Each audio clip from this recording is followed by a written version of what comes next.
الحمد لله الأكرم الذي خلق الإنسان وكرم وعلمه من البيان ما لم يعلم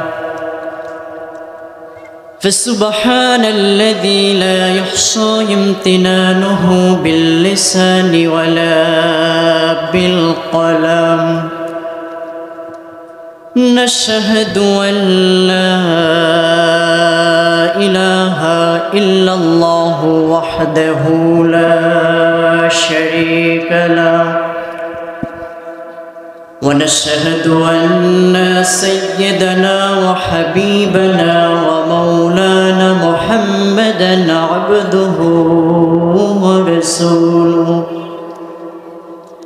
الذي أرسله بالحق بشيرا ونذيرا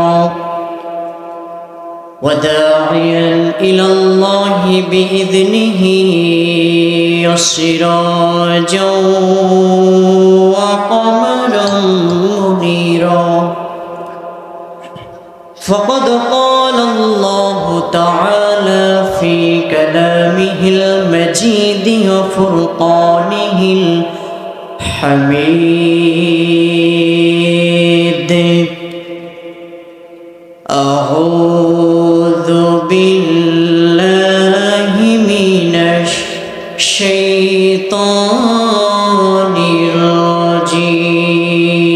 الرجيم بسم الله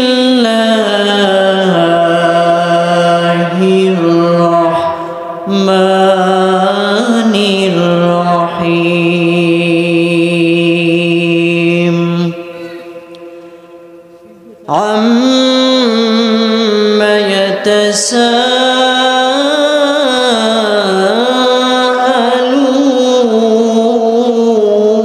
يتساءلون عن النبأ العظيم الذي هم فيه مختلفون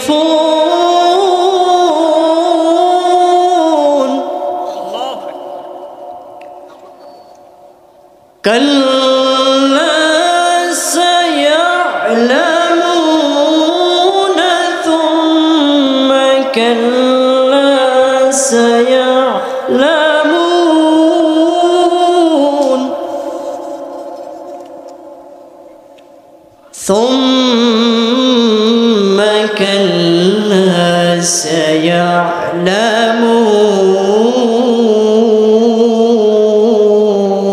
سيعلمون الله أكبر بسم الله الرحمن الرحيم إن الله وملائكته يصلون على النبي يا أيها الذين آمنوا صلوا عليه وسلموا تسليما হাজারো ব্যথা বেদনার পরে ফিরে আসনি তুমি আপন ঘরে দিনের আলো তুমি ছড়িয়ে দিতে চলে গেলে মদিনায় মক্কা ছেড়ে হে রাসূল তোমাকে ভুলি আমি কেমন করে হে রাসূল তোমাকে ভুলি আমি কেমন করে হাজারো ব্যথা বেদনার পরে ফিরে আসনি তুমি আপন ঘরে দিনের আলো তুমি ছড়িয়ে দিতে চলে গেলে মদিনায় মক্কা ছেড়ে হে রাসূল তোমাকে ভুলি আমি কেমন করে খেয়ে না খেয়ে দিন প্রচারের কাজে নিজেকে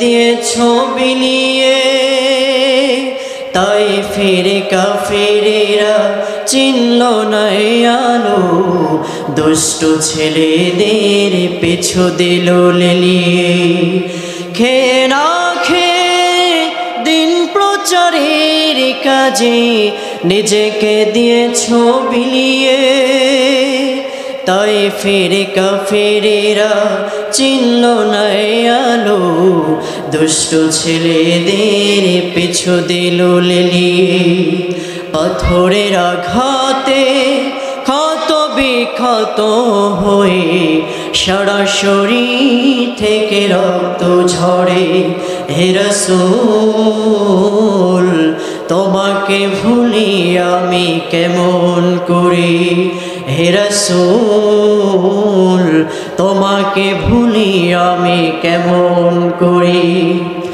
হেরার গুহায় তোমারই ধ্যান আসমান থেকে নামে আল কোরআন ঠিক কি না হেরার গুহায় তোমারই ধ্যান আসমান থেকে নামে আল কোরআন ভাঙলো সবার ভুল তোমারই পরে আসলো কোরআনের ছায়া তলে খালিদ ওমর আলী আবু বকর ইসলামী ঝান্ডা নিল যে তুলে ভাঙলো সবার ভুল তোমারই পরে আসলো কোরআনের ছায়া তলে খালিদ ওমর আলী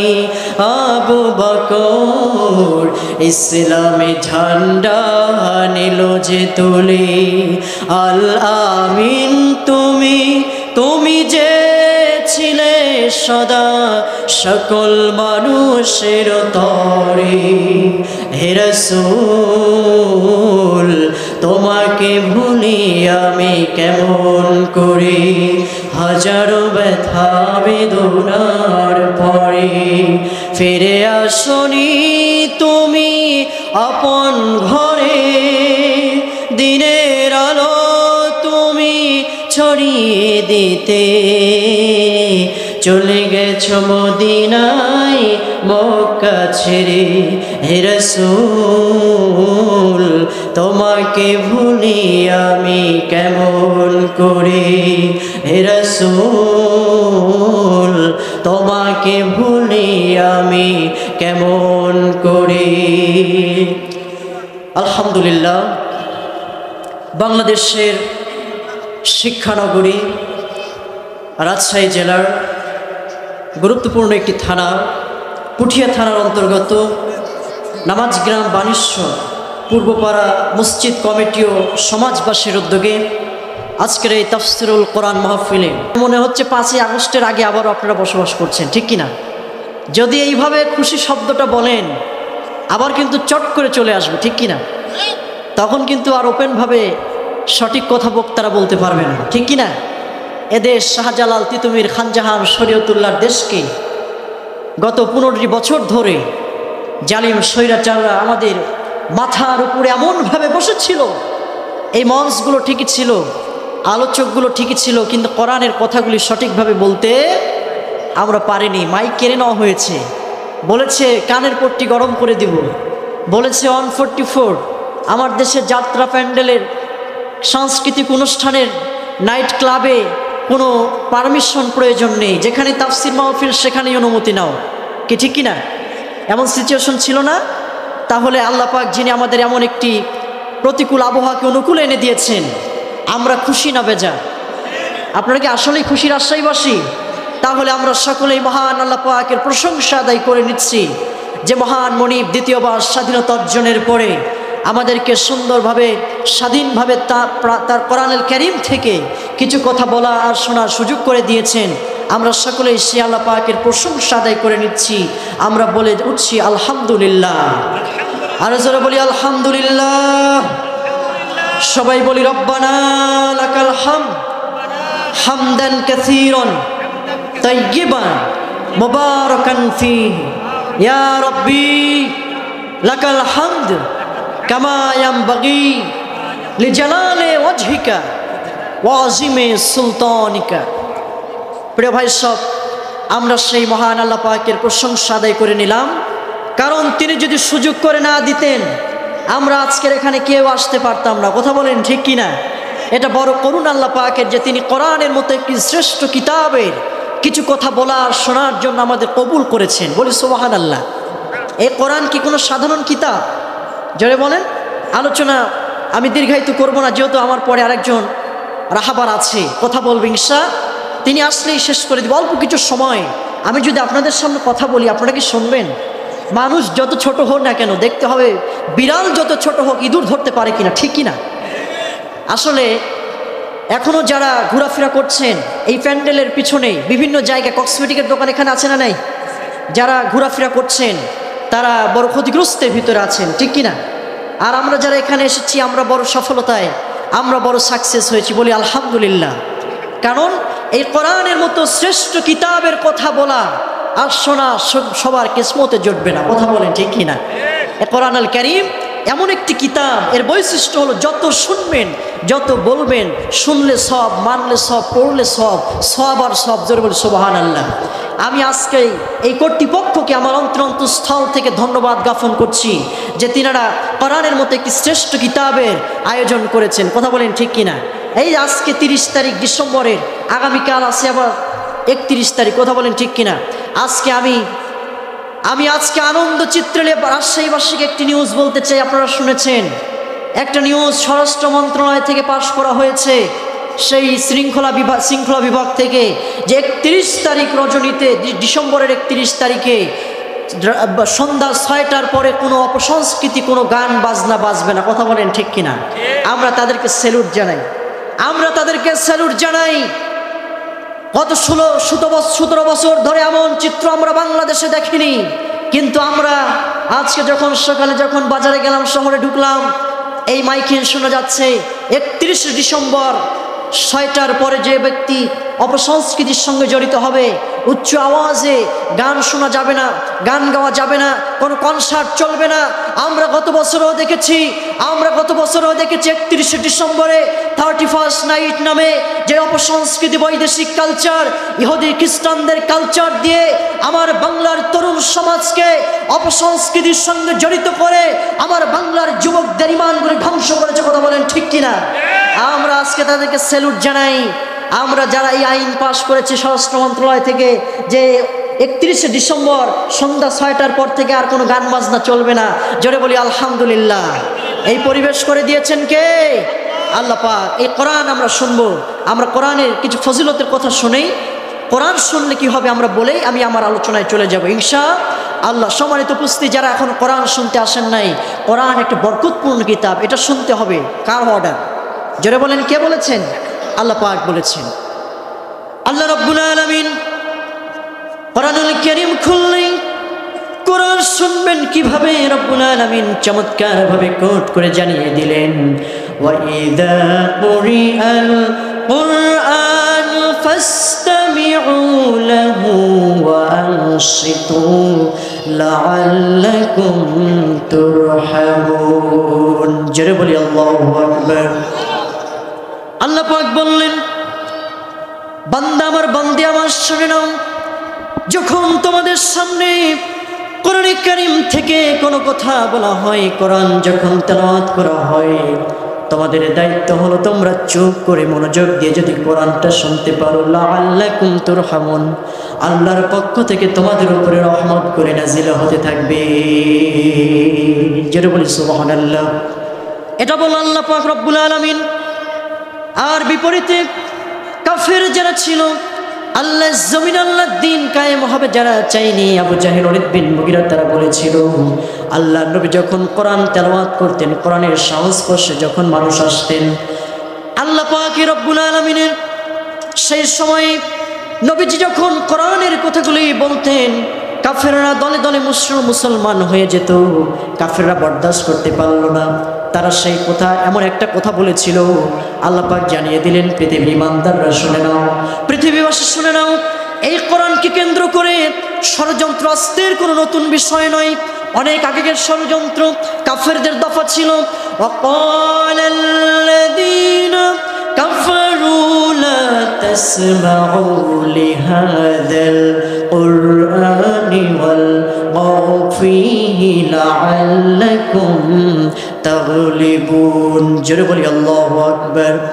কাফেররা বলল, ক্বালাল্লাযীনা কাফারু লা তাসমাউ, তোমরা শুনতে যাবে না, লিহাযাল কুরআন, এই কোরআন যেটা মুহাম্মাদের উপর অবতীর্ণ হয়েছে, ওয়ালগাউ ফীহি লাআল্লাকুম তাগলিবুন, শোনার পরিবর্তে তোমরা হট্টগোল সৃষ্টি করে দাও। জোরে বলি নাউজুবিল্লাহ। বলেন তো এমনও সময় ছিল, এই গজে 5ই আগস্টের আগে আমার দেশের তরুণ সমাজরা যখন রাজপথে নেমে আসলো, আল্লাহর কোরআনের যখন তরুণ সমাজরা রাজপথে নেমে আসলো এদেশের মানুষের অধিকার আদায়ের জন্য, আমার দেশের 16 বছর যেই স্বৈরাচার ছিল তিনি বিদায় নিয়ে চলে গেলেন। 16 বছর আমরা দেখেছি কোরআনের মতো শ্রেষ্ঠ কিতাবের কথা বলতে গিয়েও পারমিশনের প্রয়োজন হয়েছিল, এবং কোরআনের মাহফিলে 144 জারি করা হয়েছিল। কথা বলেন ঠিক কিনা? আমার ভাইয়েরা, এই কোরআন শুধু আলেমদের কোনো কিতাব নয়, আমাদের সমাজের থিওরিটা হলো মানুষের। এই কোরআন শুধু হাফেজরা পড়বে, এই কোরআন মুফতি সাহেব মাওলানা সাহেবরা পড়বে। এই কোরআন কাদের জন্য? আল্লাহ রাব্বুল আলামিন বললেন হুদাল লিন্নাস ওয়া বাইয়িনাতিম মিনাল হুদা ওয়াল ফুরকান। এই কোরআন হলো সবার জন্য। এই কোরআন শুধু মুসলমানদের জন্য নয়, এই কোরআন শুধু মুসলমানদের জন্য নয়, এই কোরআন হলো গোটা মানব মণ্ডলীর জন্য। আল্লাহ রাব্বুল আলামিন হেদায়েতের বাণী করে রব্বুল আলামিন প্রেরণ করে দিয়েছে। জোরে বলি সুবহানাল্লাহ। আমার বন্ধুগণ, এই কোরআনে কি আছে আর কি নাই আমরা জানতে চাই।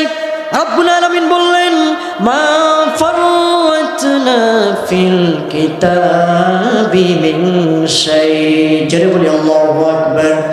এই কোরআন এমন কোনো বিষয় নেই যা আল্লাহ রাব্বুল আলামিন নাজিল করে নাই। কোরআনে সায়েন্সের কথা আছে, ফিজিক্স, কেমিস্ট্রি, বায়োলজি, ম্যাথ, সমস্ত কথা, অর্থনীতি, সামাজিক, প্রাণীবিদ্যা, সমাজনীতি, রাজনীতি, সকল কথাগুলি আল্লাহ রাব্বুল আলামিন কোরআনুল কারীমের মধ্যে কোট করে জানিয়ে দিয়েছেন। আমরা বললাম কোরআন তুমি কেন এসেছো, আমরা জানতে চাই। আল্লাহ পাক বললেন কিতাবুন আনজালনাহু ইলাইকা লিতুখরিজান নাসা মিনাদ যুলুমাতি ইলান নূর। জোরে বলেন আল্লাহু আকবার। আল্লাহ পাক বললেন নবী হে, এই কোরআন নাজিল করেছি যাতে আপনি এই কোরআন দিয়ে মানুষদেরকে মিনাল যুলুমাতি ইলান নূর, অন্ধকার থেকে আলোর দিকে নিয়ে আসতে পারেন। এই জন্য আমি আল্লাহ রাব্বুল আলামিন কোরআন নাজিল করে দিয়েছি। আমার ভাইয়েরা, আল্লাহর নবী যখন কোরআনুল কারীমের কথাগুলো বলা শুরু করে দিয়েছিলেন, অর্থাৎ এই কোরআন নাজিল হয়েছে একটা মাজলুম নিপীড়িত জাতিকে আলোর সন্ধান দেওয়ার জন্য, একটা মানব রচিত আইনকে মাটির সঙ্গে মিশিয়ে দিয়ে আল্লাহ জমিনে আল্লাহ দ্বীনকে কায়েম করার জন্য, অর্থাৎ কোরআনের আলোয় আলোকিত হওয়ার জন্য, জাহান্নামী পথ থেকে জান্নাতে যাওয়ার জন্য আল্লাহ রাব্বুল আলামিন কোরআনুল কারীম নাজিল করে দিয়েছে। যারা বলি সুবহানাল্লাহ। প্রিয় ভাই সব, এই কোরআনুল কারীম এমন একটি কিতাব, বলেন তো এই কোরআনটি কার কিতাব? যারা বলেন কার কিতাব? আল্লাহ পাকের কিতাব। এই কোরআনুল কারীম হযরত ওমর ফারুক যখন আল্লাহ নবীর সামনে আসলেন, আসার পরে বিশ্ব নবীজির সামনে একবার আসলেন, ওমর ইসলাম গ্রহণ করেন নাই। কোরআন যে আল্লাহর কিতাব, এটা কি আমাদের সন্দেহ হয় নাকি? আল্লাহর নবীর কাছে আসলেন, নবীজি নামাজে দাঁড়িয়ে আছেন। ওমর ফারুক তিনি চিন্তা করলেন নবীজি নামাজে দাঁড়িয়ে আছে, কি যেন চমৎকার ভাবে তেলাওয়াত করে। আসলে কোরআনের শ্রেষ্ঠ মুজিজা হলো কোরআন এমন একটি কিতাব যে কোরআনের তেলাওয়াত শুনলে কখনো মানুষ বিরক্ত হয় না। কথা বলেন ঠিক কিনা? ওমর ফারুক আসলেন বিশ্ব নবীর কাছে। আসার পরে আল্লাহর নবীকে কোরআন তেলাওয়াত শুনতে পেলেন, নামাজের মধ্যে নবীজি পড়ছে। ওমর ফারুক তিনি চিন্তা করলেন হয়তো কোনো জিন জাতি নবীকে এগুলি বিষয়ে শিখিয়ে দিচ্ছে, সেই বিষয়গুলি আল্লাহ নবী তেলাওয়াত করছে। এই কথা যখন শুনলেন ওমর, আল্লাহ নবীর কোরআন তেলাওয়াত, এমন সময় যখন মন্তব্য করলেন কোনো জিন বোধহয় শিখিয়ে দিচ্ছে, সঙ্গে সঙ্গে আল্লাহ নবী কোরআনের আয়াত দিয়ে উত্তর দিলেন নামাজের মধ্যে, ইন্নাহু লাকাউলু রাসূলিন কারীম। জোরে বলেন আল্লাহু আকবার। না, এটা কোনো জিনের কথা নয়, এটা এক মহান রাসূল বার্তাবাহকের বর্ণনা। সুবহানাল্লাহ। ওমর ফারুক এরাদা করছে মনে মনে, আর নবীজি নামাজের মধ্যেই উত্তর দিয়ে দেয় কোরআনের আয়াত দিয়ে। জোরে বলে সুবহানাল্লাহ। হযরত ওমর ফারুক বললেন, আশ্চর্য কথা, এত চমৎকার ভাবে উত্তর দেয়, নবী মনে হয় কবি হয়েছে। বলেন তো আমাদের নবী কবি নাকি? এত সুন্দর ছন্দের গাঁথনিগুলি কত সুন্দর করে আবৃত্তি করছে, হয়তো নবী কবি হয়েছে। ওমরের এই প্রশ্নের জবাব আল্লাহ নবী নামাজের মধ্যে দিয়ে দিলেন, আমা হুয়া বিকৌলি শাইরিন কালিলাম মা তুমিনুন। জোরে বলেন আল্লাহু আকবার। না না, এটা কোনো কবির কোনো কথা নয়, তোমরা খুব কম সংখ্যক লোকই বিশ্বাস স্থাপন করো। ওমর ফারুক এই কথা ওমর ইসলাম গ্রহণ করেন নাই, মনে মনে ইরাদা করেন নবীজি নামাজের মধ্যে উত্তর দিয়ে দেয়। এমন সমর মন্তব্য করলেন, হয়তো নবী মানুষের মনের কথাগুলি জানে, মনের কথাগুলি বুঝতে পারে, নবী মনে হয় গণক হয়ে গিয়েছে। বলেন তো আমাদের নবী কি গণক নাকি?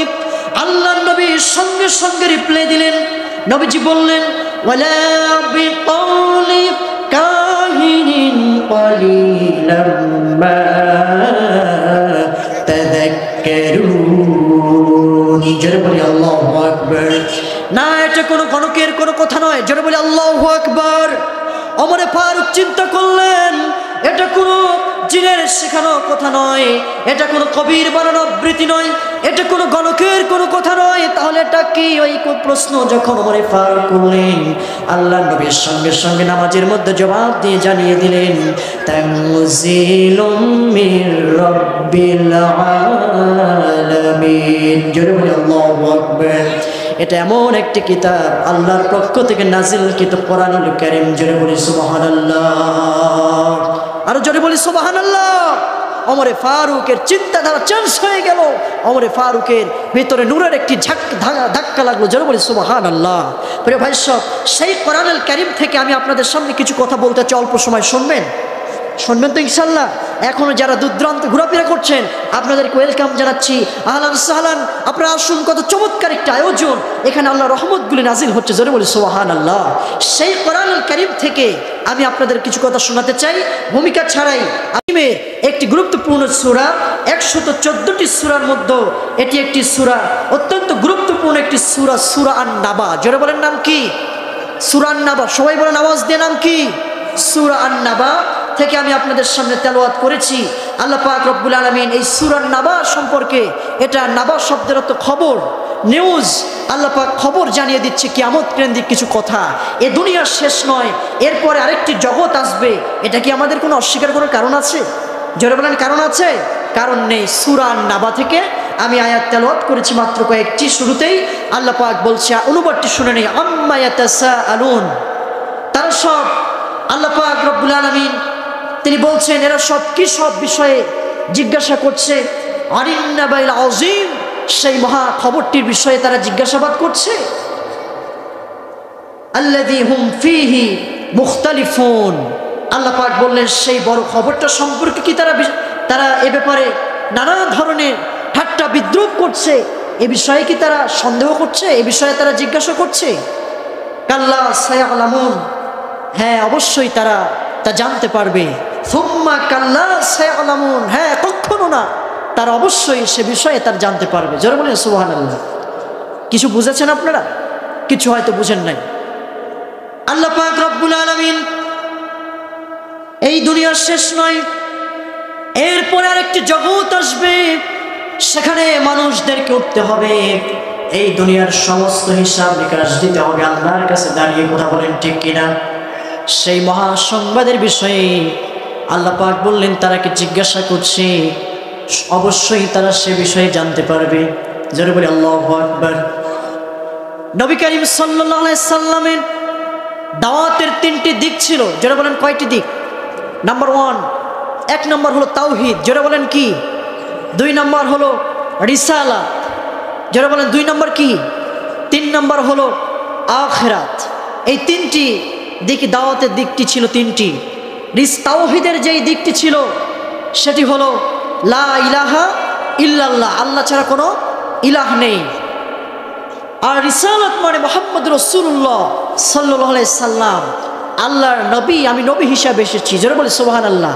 তাওহীদের যে দিকটি ছিল এটা তারা খুব একটা দ্বিমত পোষণ করেন নাই, কারণ এই আকাশ বাতাস চন্দ্র সূর্য গ্রহ নক্ষত্র যিনি পরিচালনা করেন তিনি কে? জোরে বলেন না, তিনি কে? আল্লাহ পাক রব্বুল আলামিন। তারা বলতেন অবশ্যই এর পিছনে কোনো না কোনো শক্তি, কোনো না কোনো স্পিরিট কাজ করছে।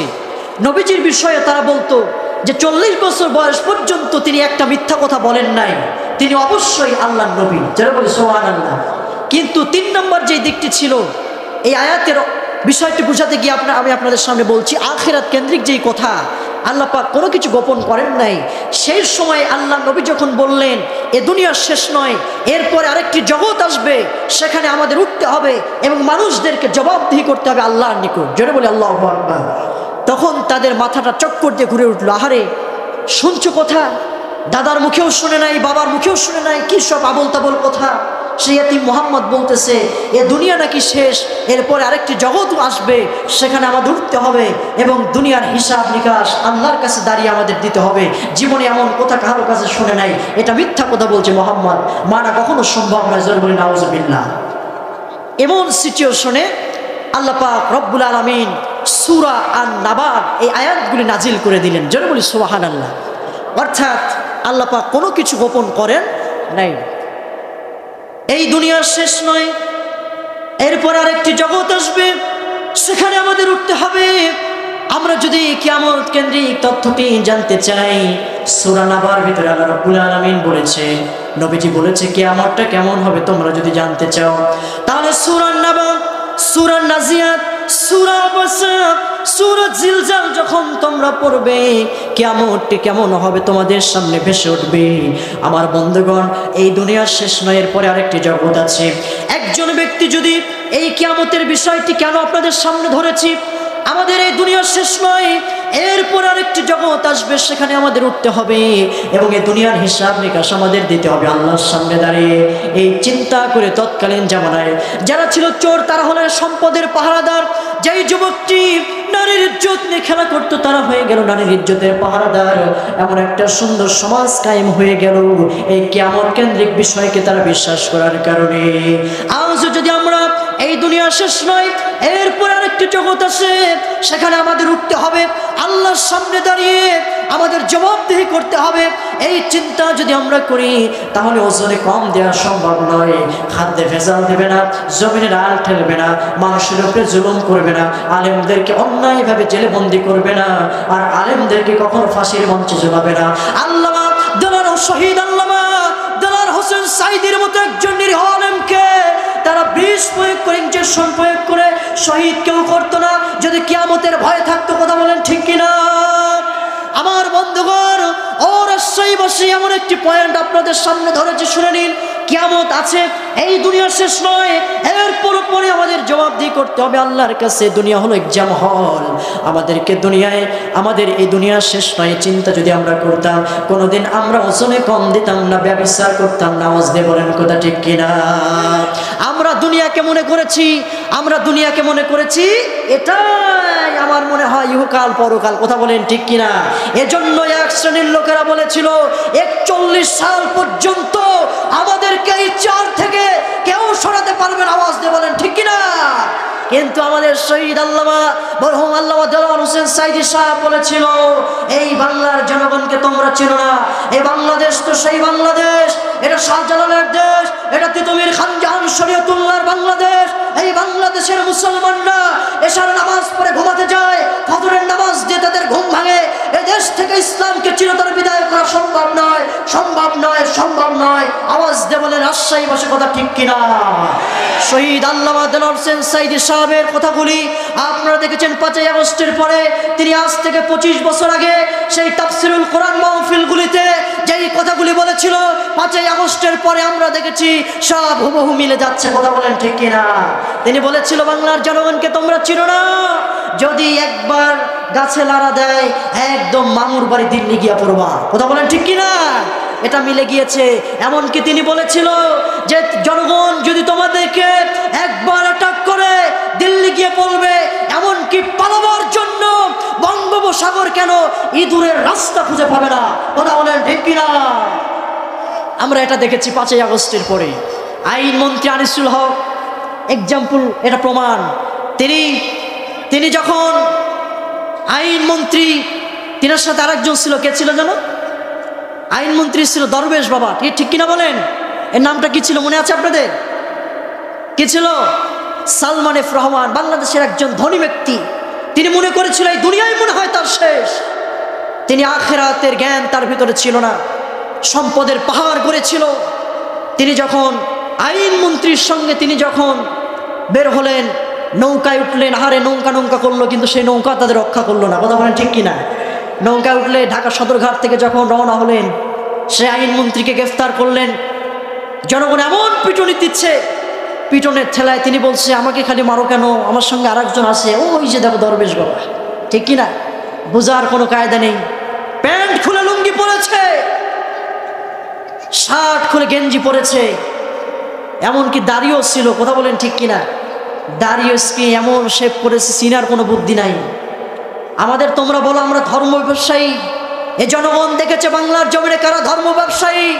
তোমরা দাড়ির মর্যাদা রাখতে পারো নাই, এ দুনিয়াকে তোমরা বড় মনে করেছো, তোমরা আখিরাতের জ্ঞান কখনো রাখো নাই। বাংলার মুসলমান তোমাদের ছাড় দেয়নি, আল্লাহ রাব্বুল আলামিনও তোমাদেরকে লাঞ্ছিত করবে। কিয়ামতের ময়দানে জাহান্নাম ছাড়া তোমাদের কোনো উপায় নাই। কথা বলেন ঠিক কিনা? আইনমন্ত্রী আনিসুল হক বলছে আমাকে ধরো কেন? ওই যে দরবেশ বাবা, এমন পিটনি দুইজনকে দিয়েছে। হয় সিনা তো যায় না, হয় ওটাই দরবেশ, দাড়ি কেটেছে। কথা বলেন কি কেটেছে? দাড়ি কেটেছে। এরা ধর্ম ব্যবসায়ী। কথা বলেন ঠিক কিনা? এই স্বৈরাচারকে আর বাংলাদেশে আমরা দেখতে চাই না। শুধু এই স্বৈরাচার কেন, আগামীতে কোনো স্বৈরাচারকে, এমন জালিমকে যারা কোরআনের মাহফিল 144 জারি করে, যারা এদেশের জনগণের মাল আত্মসাৎ করে, যারা জনগণের হক নষ্ট করে, আমরা তাদেরকে রাষ্ট্রীয় ক্ষমতায় দেখতে চাই না। কথা বলেন ঠিক কিনা? আগামীতে আমরা হযরত ওমরের মতো একজন শাসক চাই, যারা কিয়ামত কেন্দ্রিক, যাদের ভিতরে ভয় থাকবে আল্লাহ পাকের। কথা বলেন ঠিক কিনা? তাহলে এই দেশটি আমাদের ভালো হয়ে যাবে। সম্মানিত উপস্থিতি, তাহলে আমি আপনাদের কাছে একটি প্রশ্ন রাখতে চাই, এই দুনিয়ার শেষ নয়ের পরে আরেকটি জগৎ আমাদের আছে না নাই? কিয়ামত হবে, এ কথা বিশ্বাস করি কি করি না? আমরা কিয়ামতের বিষয়টি যদি জানতে চাই, এই কথাগুলি বলছি কোরআন খুললে অনেক জায়গায় পাওয়া যায়। আল্লাহ পাক বললেন কাইফা তাকফুরুনা বিল্লাহি ওয়া কুনতুম আমওয়াতান ফাআহইয়াকুম সুম্মা ইউমীতুকুম সুম্মা ইউহয়িকুম সুম্মা ইলাইহি তুরজাউন। জোরে বলি আল্লাহু আকবার। বান্দারে তোমরা আমাকে কিভাবে অস্বীকার করছো? কাইফা তাকফুরুনা বিল্লাহ, অকুনতুম তোমরা ছিলে মৃত, ফাহইয়াকুম আমি তোমাদের জীবন দান করেছি, সুম্মা ইউমীতুকুম আবার তোমাদের মৃত্যু ঘটাবো, সুম্মা ইউহয়িকুম আবার তোমাদের জীবন দান করা হবে, সুম্মা ইলাইহি তুরজাউন এবং তোমাদের সকলকে আমার কাছে প্রত্যাবর্তন করতে হবে। সুবহানাল্লাহ। আল্লাহ পাক সূরা জিলজালে বললেন ইযা زلزلت الأرض زلزالها وأخرجت الأرض أثقالها وقال الإنسان ما لها يومئذ تحدث أخبارها بأن ربك أوحى لها. جل الله أكبر.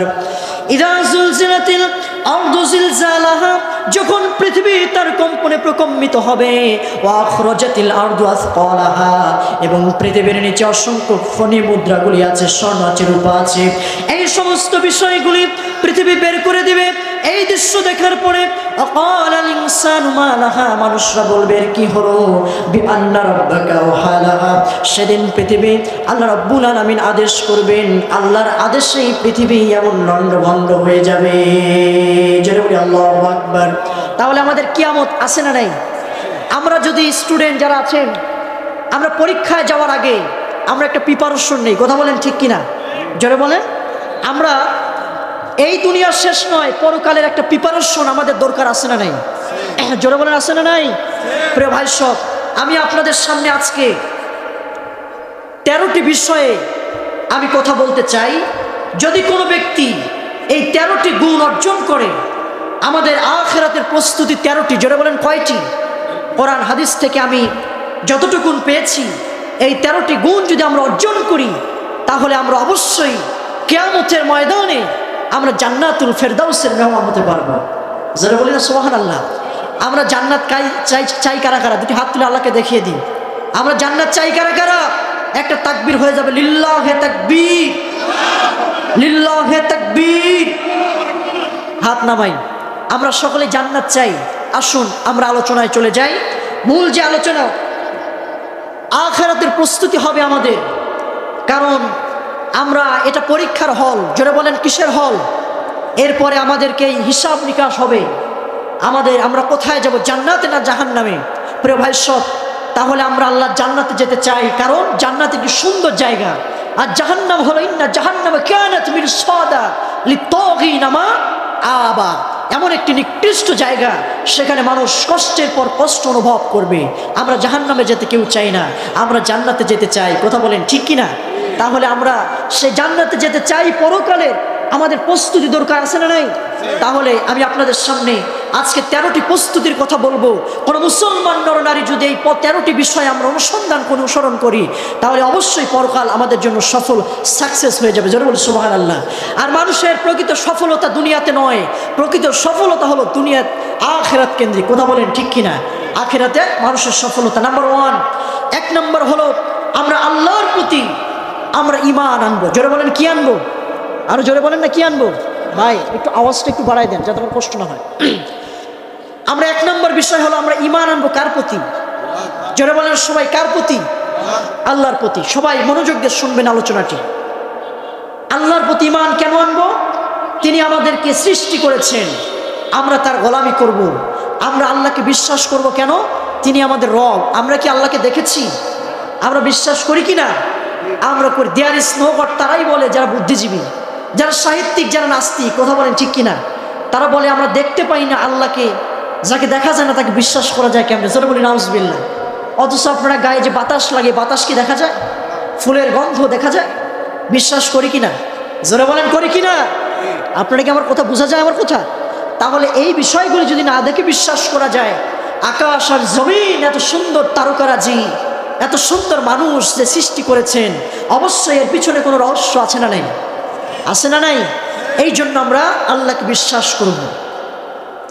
আমরা তো এমন রব পেয়েছি, আমাদের আল্লাহ শব্দের, আল্লাহর পরিচয় যদি আমরা পেতে চাই, আল্লাহ রাব্বুল আলামিন তার পরিচয়ে চমৎকার ভাবে কোরআনুল কারীমের মধ্যে দিয়েছেন। আল্লাহ রাব্বুল আলামিন সূরা আল্লাহর নাম দিয়ে আল্লাহ পাক রাব্বুল আলামিন তার পরিচয় দিয়েছেন। আমরা যদি আল্লাহ শব্দ বানান করি, আল্লাহ শব্দ বানান করতে গিয়ে আল্লাহকে বিশ্বাস আমাদের করতে হবে, শিরক করা যাবে না। কেন ভাইরা আমার? আল্লাহর প্রতি বিশ্বাস কেন করব? আল্লাহর নাম দিয়ে এমন প্রভু পেয়েছে, আল্লাহর পরিচয় পাওয়া যায়। জোরে বলি সুবহানাল্লাহ। আল্লাহ শব্দ বানান করতে গেলে যেই হরফটি আছে সেটা হলো আলিফ। জোরে বলেন কি? এই আলিফ দিয়ে আল্লাহ রাব্বুল আলামিন তার পরিচয় দিচ্ছেন, আল্লাহু লা ইলাহা ইল্লাহু। জোরে বলি আল্লাহু আকবার। আল্লাহ শব্দের নাম লাম সে আলিফ ছেড়ে দিলাম, এবার তাকে লাম দিয়ে আল্লাহ রাব্বুল আলামিন কোরআনুল কারীমে তার পরিচয় দিলেন, লিল্লাহি মা ফিস সামাওয়াতি ওয়াল আরদ। জোরে বলি আল্লাহু আকবার। আলিফ আর লাম দুটি ছেড়ে দিলাম, এবার তাকে হা দিয়ে আল্লাহ রাব্বুল আলামিন কোরআনে তার পরিচয় কত চমৎকার ভাবে দিলেন, হুয়াল্লাহ। জোরে সবাই আমার সাথে চোখ মিলিয়ে বলেন, হুয়াল্লাহুল ইলাহা ইল্লা হুয়াল হাইয়ুল القيوم জোরে বলি আল্লাহু আকবার। তাহলে আমরা আল্লাহ শব্দের আল্লাহর পরিচয় যদি আমরা পেতে চাই, আল্লাহর নাম দিয়ে আমরা পেয়ে যাই, সুতরাং এমন প্রভুকে বিশ্বাস করা এটা হলো ঈমানের দাবি। আমরা এজন্যই আল্লাহ রাব্বুল আলামিনকে বিশ্বাস করেছি। কথা বলেন ঠিক কিনা? এজন্য এক নম্বর হলো আমরা কাকে বিশ্বাস করব? জোরে বলেন কাকে? আল্লাহকে বিশ্বাস করতে হবে। প্রিয় ভাই সব, এই আল্লাহকে যারা বিশ্বাস করেছিল তৎকালীন জামানায় আমরা দেখেছি তাদেরকে নির্মমভাবে অত্যাচার করা হয়েছিল, স্টিম রোলার চালানো হয়েছিল। কথা বলেন ঠিক কিনা? কিন্তু তারা কি দ্বীনের পথ থেকে, কোরআনের পথ থেকে তারা কি সরে গিয়েছে? যারা বলেন সরে গিয়েছে। আমরা আজকে বলতে চাই, আমরা আল্লাহকে রব বলে স্বীকার করেছি, নবীকে নেতা বলে স্বীকার করেছি। এই আল্লাহকে রব বলে তার গোলামি করতে চাই, শুধু মসজিদ আর মাদ্রাসায় নয়, আমরা আন্তর্জাতিক সংসদ ভবন পর্যন্ত আল্লাহকে বিশ্বাস করেছি। এই আল্লাহর নামের তাকবীর দিয়ে আমরা বাংলার জমিনকে মুখরিত করতে চাই। আওয়াজ দিয়ে বলেন ঠিক কিনা? আমরা এখন ঈমান এনেছি, আল্লাহকে এক নম্বর বিশ্বাস করতে হবে, কারণ সকল আমলের প্রথম হচ্ছে ঈমান। যারা বলেন কি? ঈমান। এই ঈমান যারা এনেছিল তাদেরকে আমরা দেখেছি নির্মমভাবে অত্যাচার করা হয়েছিল। আমার নবীজির কোনো অপরাধ ছিল? নবীজির কোনো দোষ ছিল? দোষ ছিল না। আমার নবীকে তায়েফের ময়দানে রক্তে রঞ্জিত করেছে, সাহাবায়ে কেরামদেরকে রক্তে রঞ্জিত করেছিল। আমার নবীজি উহুদের প্রান্তরে দান দান মোবারক শহীদ করেছে। আমার নবীজি শিয়াবি আবু তালেবে বন্দি থেকেছে। কথা বলেন ঠিক কিনা? প্রিয় ভাই সব, ঈমানের পথ এত সহজ নয়, ঈমানের পথ অনেক কঠিন। ঈমান আনলে কি হবে? আল্লাহ পাক সেটাও কোরআন কারীমের ভিতরে বলছে। আল্লাহ পাক বললেন ঈমান আনলে কি হবে?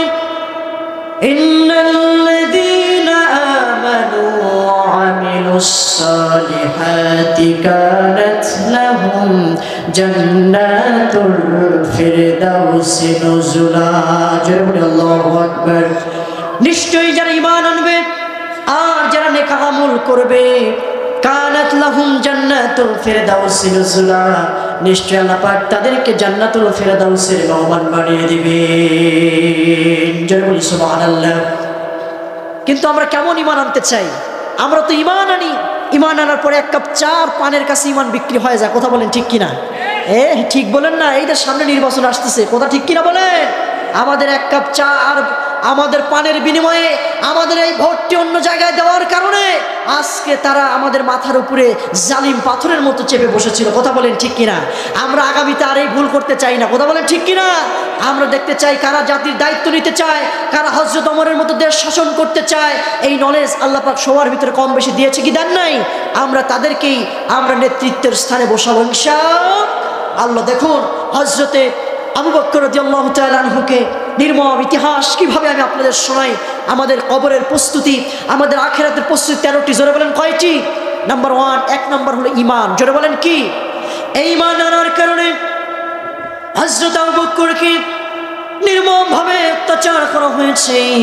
আমার নবীজি যখন তায়েফের ময়দানে রক্তে রঞ্জিত হলেন, নবীজি যখন রক্তে রঞ্জিত হয়ে পড়ে আছে, আমার নবীজি রক্তে রঞ্জিত হয়েছে, ক্ষত বিক্ষত হয়েছে শরীর, পেটে ক্ষুধার যন্ত্রণায় কয়েকটি দিন থেকে খাবার নেই। এমন সময় হযরত আবু বকর রাদিয়াল্লাহু তাআলা আনহু নামাজে দাঁড়িয়েছে। কাফেররা আমার নবীকে নামাজের ভিতরে রক্তাক্ত, কাফেররা হযরত আবু বকরকে নামাজের মধ্যে রক্তাক্ত করেছে। হযরত আবু বকর নামাজের মধ্যে যখন দাঁড়িয়ে গেলেন, কাফেররা নামাজের মধ্যেই হযরত আবু বকরের শরীর থেকে ক্ষত বিক্ষত করেছে। কারণ হলো ঈমানের চেয়ে আল্লাহর প্রতি, যারা বলেন কার প্রতি? আল্লাহকে রব বলে স্বীকার করার কারণে রক্তাক্ত করলেন। হযরত আবু বকরের শরীর থেকে ক্ষত বিক্ষত হয়ে গেল। এমন সময় হযরত আবু বকর যখন সেজদা দিয়ে দিলেন, সেজদা দেওয়ার পরে কাফেররা হযরত আবু বকরের মাথার উপরে সেই কাঠের খড়ম জুতা দিয়ে যখন আঘাত করলেন, হযরত আবু বকরের লাকটা বোচা হয়ে গেল। এমন সময় নামাজ শেষ করে হযরত আবু বকর হুঁশ কখনো বেহুশ হয়ে যায়। এমন সময় হযরত আবু বকর চিন্তা করলেন, এই করুণ সিচুয়েশনে ঈমান আনার কারণে কাফেররা আমার উপরে নির্যাতন করেছে। এমন প্রতিকূল অবস্থার ভিতরে বিশ্বনবীর দরবারে ছাড়া আমার দ্বিতীয় যাওয়ার কোনো জায়গা নেই। হাঁটি হাঁটি পা পা করে হযরতে আবু বকর বিশ্বনবীর দরজায় গিয়ে নক করলেন। আল্লাহর নবীর সঙ্গে সঙ্গে দরজা খুলে দিলেন। আল্লাহর নবী হযরত আবু বকরের দিকে লক্ষ্য করলেন। লক্ষ্য করার পরে দেখলেন হযরত আবু বকরের শরীরটা ক্ষত বিক্ষত হয়ে আছে। হযরত আবু বকরের শরীর থেকে রক্ত ঝরছে, ক্ষত বিক্ষত শরীর দেখে আল্লাহর নবী প্রশ্ন করলেন, রে আবু বকর, ও আবু বকর, তোমার শরীরটা তো রক্তে রঞ্জিত করলো কারা? আল্লাহর নবী বললেন, আবু বকর রে, তোমার শরীর থেকে রক্ত যেইভাবে প্রবাহিত হচ্ছে, তুমি অসুস্থ হয়ে যাবে, শহীদ হয়ে যাবে, হয়তো বা তুমি মারাও যেতে পারো রক্ত শুনলে। এমন সময় হযরত আবু বকরকে বললেন, আবু বকর রে, তোমার শরীর থেকে রক্ত বের হচ্ছে মেনে নিলাম, তোমার যে সুন্দর দাঁত, যে সুন্দর লাকটি আছে, তোমার লাকটা বোচা হয়ে গেল কেমনে আবু বকর? এমন সময় আল্লাহর নবীর কথা শুনে হযরত আবু বকর বলেন, ইয়া রাসূলুল্লাহ, ইয়া হাবিবাল্লাহ, আমি যখন নামাজের মধ্যে দাঁড়িয়ে গেলাম, কাফের বেঈমানরা আমাকে রক্তে রঞ্জিত করলেন, ক্ষান্ত হলেন না। তারা তাদের পায়ের যখন তারা কাঠের খড়ম জুতা দিয়ে আমার মাথায় যখন আমি সিজদা দিয়ে দিলাম, ওই কাফেরের বাচ্চারা আমার মাথার উপরে যখন আঘাত করলো, আমি আবু বকরের লাকটা বোচা হয়ে গিয়েছে। আল্লাহর নবী বললেন, আবু বকর রে, তোমার শরীর থেকে অনেক রক্ত প্রবাহিত হচ্ছে। আল্লাহর নবীর কথা শুনে হযরত আবু বকর বলেন, ইয়া রাসূলুল্লাহ, এমন সিচুয়েশন মক্কায়, এই প্রতিকূল অবস্থার ভিতরে আমাদের এখন থাকা যাবে না, আপনাকে ঘরে থাকা যাবে না, কারণ যে কোনো মুহূর্তে ওই কাফেররা আপনার ঘরে এসে আপনাকেও আক্রমণ করতে পারে। আল্লাহর নবী চলুন একটা আউটসাইডে চলে যেতে হবে। বিশ্ব নবীর সঙ্গে সঙ্গে হযরত আবু বকরের সঙ্গে করে নিয়ে আউটসাইডে চলে গেলেন আমার নবীজি। আউটসাইডে যাওয়ার পরে নবীজি তন্ন তন্ন করে খুঁজছে কোথাও মোষের পাল, গাভীর পাল পাওয়া যায় কিনা, সেখান থেকে একটু দুধ দহন করে আবু বকরকে পান করাবেন। কোথাও মোষের পাল, গাভীর পাল নবীজি পেলেন না। সঙ্গে সঙ্গে হাঁটি হাঁটি পা পা করে যখন সামনে অগ্রসর হলেন, এমন সময় আল্লাহর নবী দেখতে পেলেন একটা বালক রাখাল, সে ছাগলের রাখালকে দেখতে পেলেন। বিশ্বনবী রাখালের সামনে গিয়ে বললেন, রাখাল রে, আমাদেরকে তুমি চিনো নাকি? আমরা প্রত্যেক একজন ব্যক্তি, আমাদেরকে তোমার এই ছাগলের মধ্য থেকে একটা ছাগল যদি আমাকে দিতে, আমার আবু বকর কয়েকটা দিন থেকে না খেয়ে আছে, ক্ষুধার যন্ত্রণায় শরীর থেকে রক্ত প্রবাহিত হচ্ছে, ঈমান আনার কারণে কাফের রক্তাক্ত করেছে, ও রাখাল একটা ছাগল কি দেওয়া যাবে? ছাগল দেওয়ার কথা শুনে ওই রাখালটি বললেন, আপনি কি? এই ছাগল আমার নয়, আমি তো রাখাল, আমার একজন মালিক আছে, আমার মালিকের অনুমতি ছাড়া যদি আমি রাখাল আপনাকে ছাগল দিয়ে দেই, তাহলে আমার মালিকের সঙ্গে আমানতের খেয়ানত হয়ে যাবে। বিশ্বনবীজি রাখালের এই কথা শোনার পরে মুচকি মুচকি হাসলেন। বিশ্বনবীজি বললেন, রাখাল রে, ও রাখাল, তুমি শুনে নাও, তুমি তো এখন ঈমান আনো নাই, কিন্তু আমার নবীর মন বলছে একজন ঈমানদারের যে গুণ থাকা দরকার, আমি নবীজি তোমার ভিতরে সেই গুণ দেখতে পাচ্ছি। জোরে বলি সুবহানাল্লাহ। এমন সময় রাখাল ছাগল দিতে অস্বীকার করলো। নবীজি বলল, রাখাল রে, যেই ছাগল থেকে বাচ্চা হয়নি, এখনো অপ্রাপ্তবয়স্ক একটা ছাগি আমাকে দাও। রাখাল বলল, অপ্রাপ্তবয়স্ক ছাগি নিয়ে আপনি কি করবেন? আল্লাহর নবী বলল, অপ্রাপ্তবয়স্ক ছাগি আমার দরকার, যেই ছাগির এখনো বাচ্চা হয়নি। বলেন তো, অপ্রাপ্তবয়স্ক ছাগির কাছ থেকে কি দুধ পাওয়া যাবে? যেরকম পাওয়া যাবে। আল্লাহ নবীজির কথা শুনে ওই রাখাল একটা অপ্রাপ্তবয়স্ক ছাগি আল্লাহর নবীর কাছে উপস্থিত করলেন। করার পরে ওই ছাগি যখন নবীর সামনে হাজির করা হলো, বিশ্ব নবীজির সেই বিশ্ব নবীজি বিসমিল্লাহ বলে যখন পিছনের দু পায়ের উপরে হাত দিলেন, ওলানে হাত দিলেন, সঙ্গে সঙ্গে অপ্রাপ্তবয়স্ক সেই বাটের ওলান থেকে বাটের ওলানটা দুধে ভরপুর করে দিলেন আল্লাহ রাব্বুল আলামিন। জোরে বলি সুবহানাল্লাহ, আরো জোরে বলি সুবহানাল্লাহ। সেই বাটের ওলান থেকে আল্লাহর নবী রাখালকে বললেন, রাখাল রে, ও রাখাল, একটা বাটি নিয়ে আসো। রাখাল বাটি দিলেন, আল্লাহর নবী দুধ দহন করলেন। দুধ দহন করার পরে রাখাল এমন সময় হযরত আবু বকরকে দিলেন।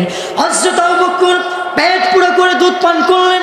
কিতাবে এসেছে হযরত আবু বকর এত দুধ পান করলেন যেন মনে হলো হযরত আবু বকরের পেটের চামড়াটা টাইট হয়ে গিয়েছে। এমন দুধ যেন কোনোদিন হযরত আবু বকর পান করেন না। জোরে বলি সুবহানাল্লাহ। কিন্তু এক বিন্দু দুধও সেই বাটি থেকে ফুরালো না। জোরে বলি না সুবহানাল্লাহ।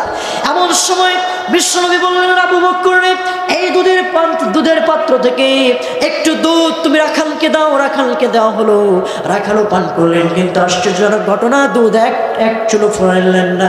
এমন সময় আল্লাহর নবী বললেন, আবু বকর রে, দেখো তো আশেপাশে কোনো মানুষকে পাওয়া যায় কিনা, যদি পাওয়া যায় তাদেরকে দাও। হযরত আবু বকর এই দৃশ্য দেখার পরে আল্লাহর নবীকে বললেন, ইয়া রাসূলুল্লাহ, ইয়া হাবিবাল্লাহ, এটা তো আশ্চর্য ঘটনা, যেই অপ্রাপ্তবয়স্ক ছাগি থেকে দুধের আশা করা যায় না, সেখান থেকে দুধ দহন করা হলো, এমনকি সেই দুধ আমি পান করলাম, এমনকি এই দুধ দুধ রাখাল খেলো, তাও দুধ ফুরালো না। বিশ্বনবীজি বললেন, আবু বকর রে, এটা তো এমন একটা বরকতি দুধ আল্লাহ রাব্বুল আলামিন আমাদেরকে দিয়েছে, আমাদেরকে আল্লাহ রাব্বুল আলামিন দিয়েছে।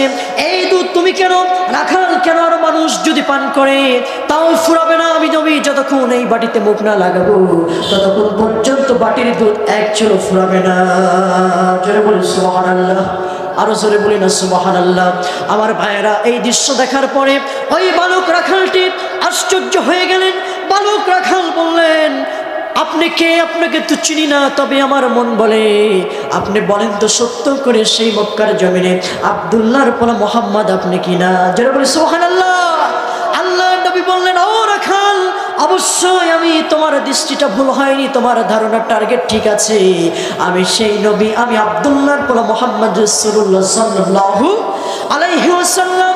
এমন সময় রাখাল বললেন, ও নবীজি, আমাকে সেই দোয়াটি শিখিয়ে দিন যেই দোয়াটি আপনি পড়েছেন। আমার যখন ক্ষুধা লাগবে আমি সেই বকরির ওলান থেকে হাত দিব, দুধ পান করে আমি খাবো। নবীজি বললেন, রে রাখাল, তুমি তো মুশরিক আছো, ঈমান এখনো গ্রহণ করো নাই। তুমি যদি দোয়া পড়ো তোমার দোয়া হবে না।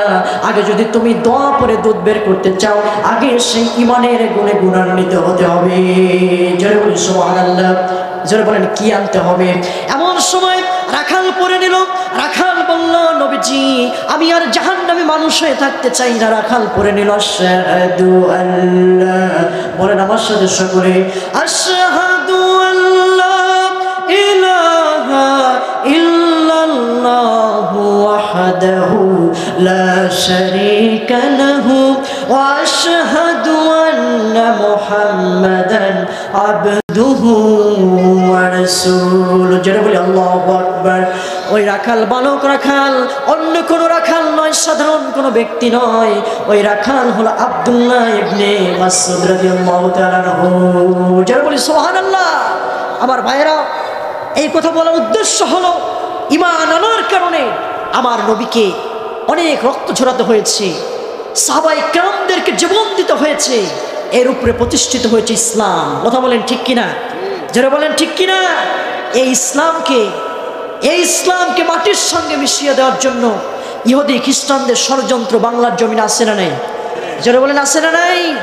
মুশরিকরা চায়, ইউরিদুনা লিউতফিউ নূরাল্লাহি বিআফওয়াহিহিম আল্লাহু মুতিম্মু নূরিহি ওয়ালাউ কারিহাল মুশরিকুন। মুশরিকরা চায় তাদের মুখের ফু দিয়ে এই জমিন থেকে ইসলামকে নিভিয়ে দিতে। যারা বলেন নাউজুবিল্লাহ।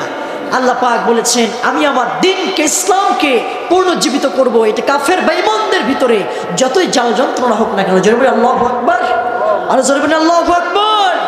ইসলাম ছিল, ইসলাম আছে, ইসলাম থাকবে। কথা বলেন ঠিক কিনা?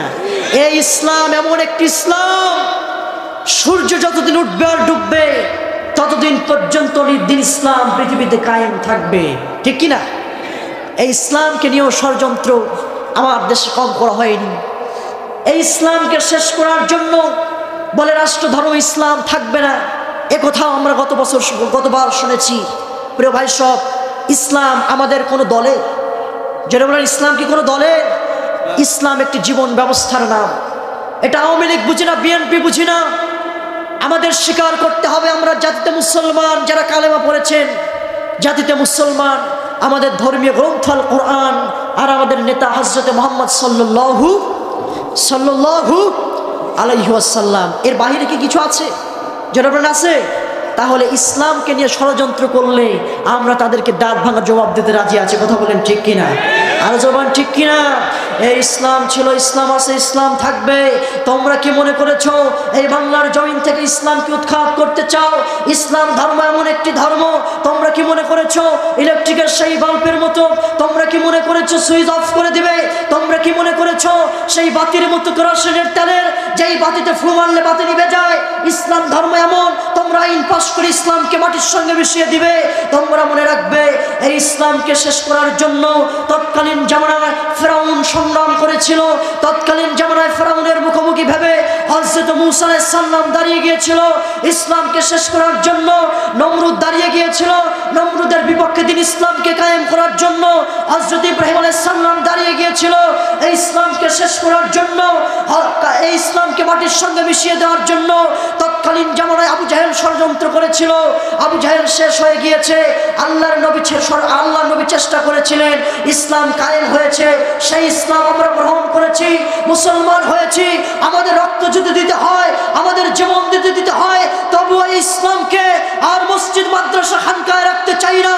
আমরা ইসলামকে একটি পরিপূর্ণ জীবন ব্যবস্থা, Islam is the complete code of life, আমরা সেই পরিপূর্ণ জীবন ব্যবস্থা হিসাবে আন্তর্জাতিক সেই সংসদ ভবন পর্যন্ত ইসলাম দিয়ে, কোরআনের আইন দিয়ে আমরা বাংলাদেশ পরিচালনা করতে চাই। আওয়াজ দিয়ে বলেন মুসলমান, কথা ঠিক কিনা? আমার ভাইয়েরা, ফেরাউন ষড়যন্ত্র করেছিল এই ইসলামকে নিভিয়ে দেওয়ার জন্য। আল্লাহ পাক চিরনতির সঙ্গে বিদায় করে দিয়েছেন। ইসলাম ঠিকই আছে, ফেরাউন শেষ হয়ে গিয়েছে, নমরুদ শেষ হয়ে গিয়েছে, আবু জাহেল শেষ হয়ে গিয়েছে। তারপরে এখন ইন্টারন্যাশনাল টয়লেট আমরা দেখেছি এদেশে 16,000 বছর হায়াত পেয়েছিল ফেরাউন ইসলাম শেষ করার জন্য, ইসলাম শেষ করতে পারে নাই। আমার দেশের স্বৈরাচার হায়াত পেয়েছিল 16 বছর, তিনি চেষ্টা করেছে, ইসলামকে শেষ করতে পারে নাই, বরঞ্চ তারাই শেষ হয়ে গিয়েছে। আগামীতেও যারা কিয়ামত পর্যন্ত রাজশাহীর ময়দান থেকে বলতে চায় ইসলামকে শেষ করতে চায়, তারাই শেষ হয়ে যাবে, ইসলাম ঠিকই থাকবে। আওয়াজ দিয়ে বলেন মুসলমান, কথা ঠিক কিনা? তাহলে ইসলাম একটি জীবন ব্যবস্থার নাম। ইসলাম নিয়ে কোনো ষড়যন্ত্র আমরা মেনে নিতে রাজি নাই, কথা বলেন ঠিক কিনা? তাহলে আমাদের আখিরাতের প্রস্তুতি কয়টি? জোরে বলেন তো প্রিয় ভাইরা। 13টি। নাম্বার 1, 1 নম্বর আমাদের ঈমান আনতে হবে। জোরে বলেন কি আনতে হবে? ঈমান আনতে হবে। নাম্বার 2 নম্বর হলো আমাদের তাকওয়া অর্জন করতে হবে। জোরে বলেন কি অর্জন? তাকওয়া, আল্লাহর ভয়। এটা হলো শ্রেষ্ঠ ওয়াজ। ঈমান আনার পরে একজন মুমিন যদি আল্লাহর প্রতি ভয়, মানুষের ভয় এবং আল্লাহর ভয়, আমাদের ভয় তো রবের আছে, আমাদের ভয় তো রবের না, কথা বলেন ঠিক কিনা? যদি এখনই প্রশাসন দাঁড়িয়ে যায় আমরা সবাই চুপচাপ, ঠিক কিনা? কিন্তু আমার দেশের এই ভাষা আন্দোলনের মতো 1971 সালের মতো আমরা দেখেছি 5ই আগস্টের আমার দেশের কৃতি সন্তান শহীদ আবু সাঈদ, তিনি কামানের মুখোমুখি দাঁড়িয়ে তিনি বলেছেন, আমি মানুষের অধিকার আদায়ের জন্য আমি সংগ্রাম করছি, জীবন দেব, তবুও পাক হানাদার বাহিনীর কাছে আমি মাথা নত করবো না। তিনি শহীদ হয়েছে, আমার দেশের মুগ্ধ শহীদ হয়েছে। আজ সেই বাংলাদেশের লাল সবুজের পতাকা অর্জন করেছি।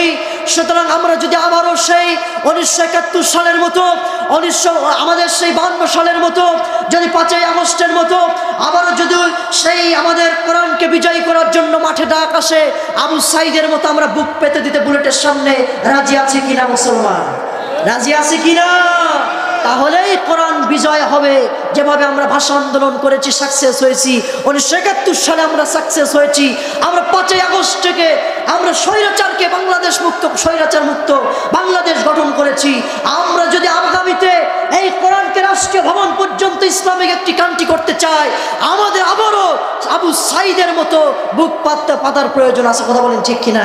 কিন্তু হয়তো আগামীতে আমাদের এই বিষয়টা সহজ হবে একটা সিলের মাধ্যমেই, হয়তো বা একটা সিল আগামীতে, একটা ভোট আগামীতে একটা মুজাহিদের কাজ করবো, কথা বলেন ঠিক কিনা? যারা বলেন ঠিক কিনা?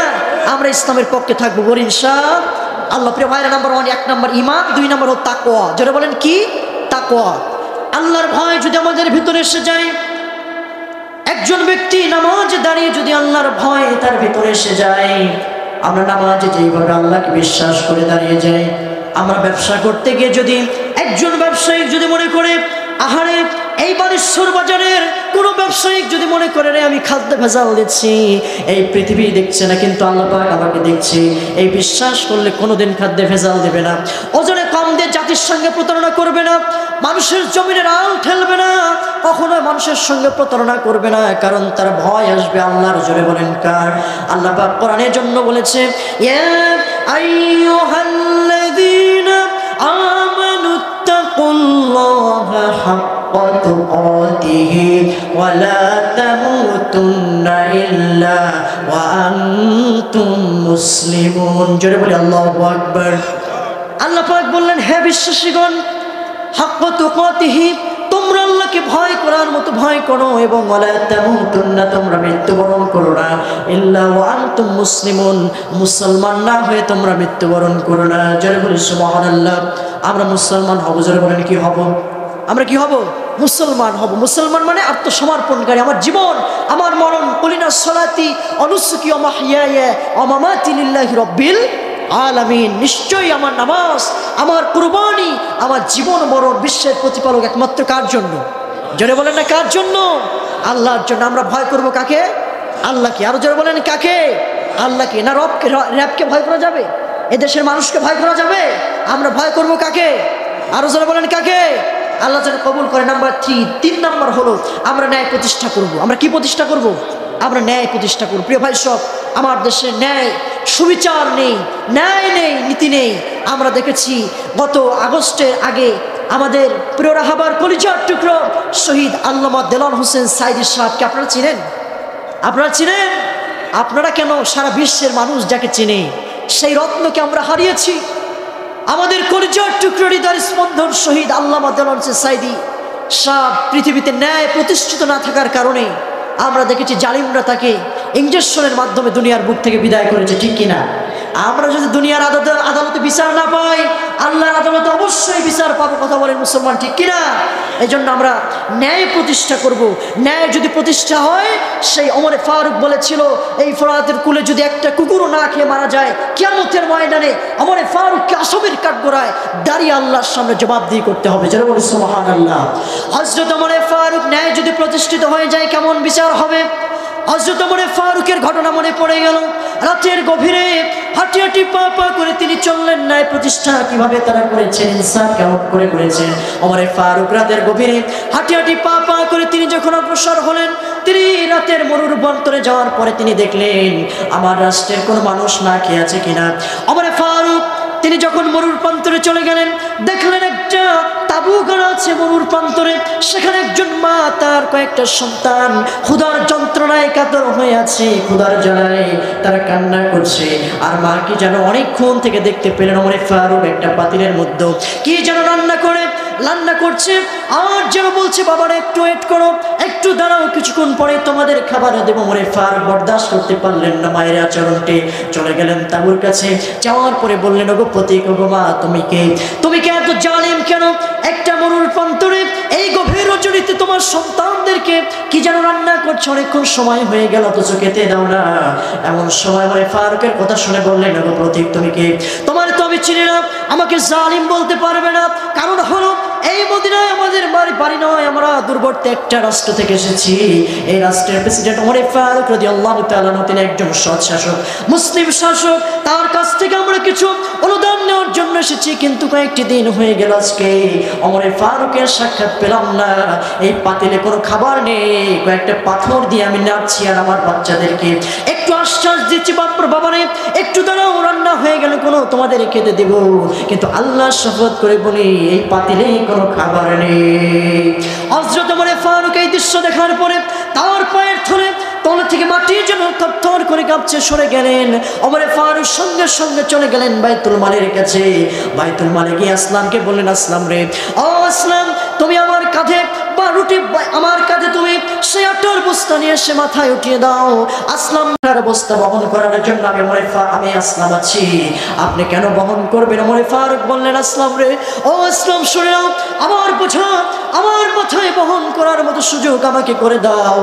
কারণ আমার রাস্তায় কয়েকটি দিন হলো একটা মহিলা তার সন্তান নিয়ে এসেছে, আমার কাছে এসেছে, কয়েকটি দিন থেকে না খেয়ে আছে। আল্লাহর দরবারে যদি আসামির কাঠগড়ায় আমাকে দাঁড় করায়, এর জবাব আমি দিতে পারবো না। ওমরে ফারুক হাঁটি হাঁটি পা পা করে আটার বস্তা মাথায় করে নিয়ে চলে গেলেন। যাওয়ার পরে রুটি বানালেন, হালুয়া তৈরি করলেন।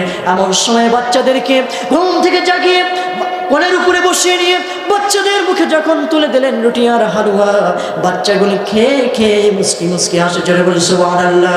ওমরে ফারুক এই কথা বলার পরে ওই মহিলাকে বললেন, ওগো মা, আপনি আগামীকাল ওমরের দরবারে, রাজ দরবারে লোকেশন বলে দিলেন, ওমরের দরবারে গিয়ে সাক্ষাৎ করবেন, সেখানে আমাকে দেখতে পাবেন। এমন সময় দিনের বেলা ওই মহিলা রাজপ্রাসাদে চলে এসেছে। আহারে আশ্চর্যজনক ঘটনা, রাতের গভীরে যেই প্রতীকটি, যেই প্রবীণ ব্যক্তিটি, যে এই ব্যক্তিটি আমাদের খোঁজ খবর নিয়ে আটার বস্তা মাটাই করে নিয়ে এসে হালুয়া রুটি তৈরি করে আমাদের তৈরি করে খাওয়ালেন। এত সাধারণ কোনো মানুষ নয়, এটাই হলো আমিরুল মুমিনিন। মহিলা আশ্চর্য হয়ে গেলেন। মহিলা বললেন, আমিরুল মুমিনিন, চিনতে ভুল করেছে, আমাদেরকে ক্ষমা করে দাও। আমিরুল মুমিনিন বললেন, মা আর লজ্জিত করবেন না, আর লজ্জা দিবেন না। আমি রাষ্ট্রের প্রধান প্রেসিডেন্ট হওয়ার পরেও আমার রাষ্ট্রে আপনি কয়েকটি দিন না খেয়ে আছে, আমি সময় মতো খবর নিতে পারিনি, এই জন্য আল্লাহর দরবারে আসামির কাঠগড়ায় আমাকে দাঁড় করাবেন না। জোরে সুবহানাল্লাহ। আমার ভাইয়েরা, এমন শাসক আমরা বাংলার জমিনে দেখতে চাই, কথা বলেন ঠিক কিনা? এমন যদি হতো আমার দেশের শাসক হতো, ওমরেরই মতো হতো, আবু বকরের মতো, ঠিক কিনা?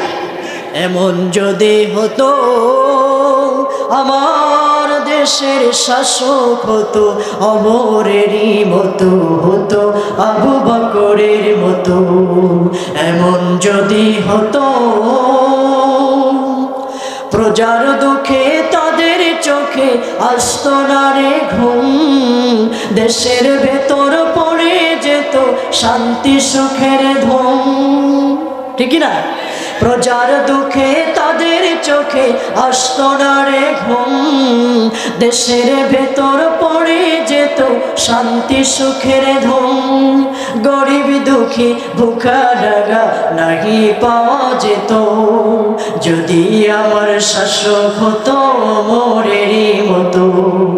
এমন যদি হতো আমার দেশের শাসক হতো, ওমরেরই মতো হতো, আবু বকরের মতো।